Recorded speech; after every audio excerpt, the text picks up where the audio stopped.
Hey, it's JennyHoops. It's been a while since I've posted, so I thought I'd give you an update about what I've been up to and what's up next. So for those of you who don't know me, I am a 3-time Guinness World Record holder for hula hooping. I spent the last 4 years living in the US, but now I'm back in Perth, my hometown, and looking forward to doing more records and using all of this hula hoop knowledge to create videos to teach you how to hula hoop, how to use a hula hoop for fitness, and give you behind the scenes footage of the hula hoop records themselves. So a lot of people ask me interesting questions about how I trained for these world records, or even how I got into hula hooping in the first place. So my goal is to put all this together and share my love of hula hooping with as many people as possible. So first off, I thought I'd introduce you to my hula hoops. So there's 25 of them, and they've all been used in a world record. So let's jump in. Okay, so the first record was set in Chicago in 2019 for the longest marathon hula hooping.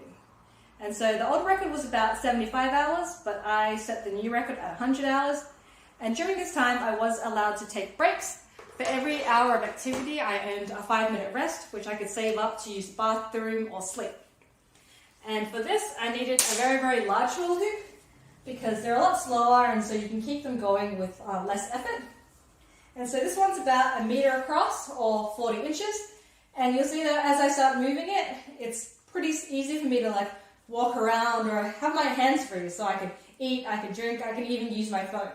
And so the hardest part of this record was actually the sleep deprivation. So if you don't sleep for a few days, you start to go a little bit nutty, and so you'll hallucinate and you just generally can't think straight. And so I had the help from my wonderful housemates and friends to keep me awake and to keep me sane, and without them, I'm pretty sure I wouldn't have been able to do it. And then next came the pandemic, where I didn't really train for a while. It was just a very demoralizing time. I'm assuming that was the case for a lot of people. And so it wasn't until 2022 that I trained for my next record. And so this was for the most stairs climbed while hula hooping. And so the old record was set at 800 steps, but I did it for just over 10,000 steps. So I found a beautiful set of stairs at Denver Union Station and climbed up and down that set of stairs 209 times, 49 steps apiece. So for this one, I needed a much heavier hula hoop. So normally I don't recommend weighted hula hoops because they can be a little bit excessive, but this one was really handy because I could break it into parts and chuck it in my bike while I went and scouted new staircase locations. And it weighs about 2.5 pounds or 1.2 kilos.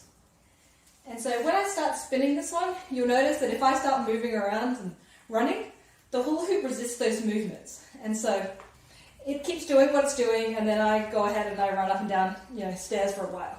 So in total, it took 4.5 hours. So basically like a marathon of running stairs. And so it was painful, but nowhere near as painful as 100 hours. So I'm glad I did that one first.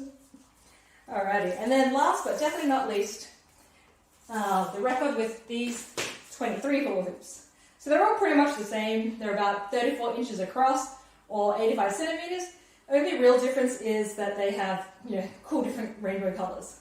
And so these hula hoops were used for the most hula hoops spun while suspended upside down. So for this one, I was hanging upside down from my knees from the monkey bars at the gym, and then used a high-speed camera to capture, the motion.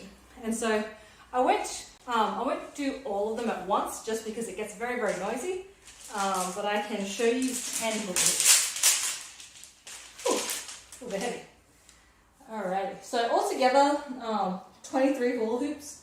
They weigh about 15 pounds or 7.5 kilos. So there was a lot of physical training to actually handle that weight. So let's go.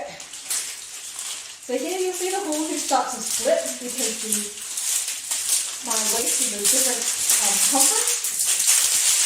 And so you have to really wrangle them to get them to stay together. And so that was one of the biggest challenges with this record. And so I basically started with 6 hula hoops and then slowly built my way up. Initially I tried using a trapeze at a circus school, but it was just swinging around wildly and it was very, very nauseating.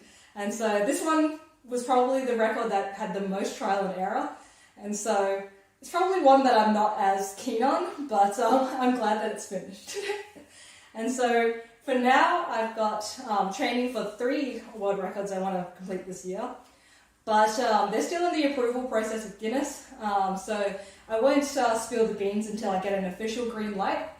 But in the meantime, I'm going to keep creating these videos, and so obviously I'm better at hula hooping than I am at creating videos. So I really appreciate your patience here. And if you have any feedback or any content that you want to see, let me know. There's a bunch of questions that people ask me, and I want to make sure that I'm getting you stuff that's like interesting. And so I'm looking forward to seeing you more, and thanks for tuning in, and yeah, hoop on.